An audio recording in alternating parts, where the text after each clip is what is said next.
और कराची में एक और हंसता बसता घर उजड़ गया। लुटेरों ने 5 बच्चों के बाप की शफकत से उनको महरूम कर दिया।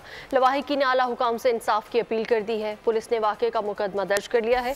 गुज़श्ता 3 हट्टी फूल मंडी में सफाक लुटेरों की गोली का निशाना बना जबरान जाँ बहक हो गया था।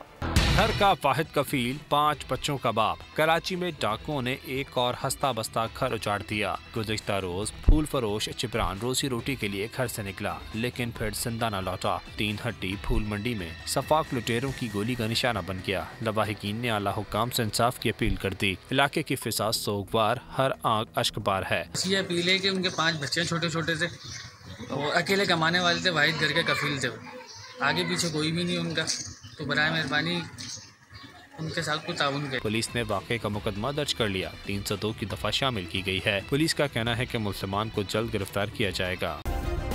सब्सक्राइब करें और बेल दबाएं ताकि कोई खबर रह न जाए।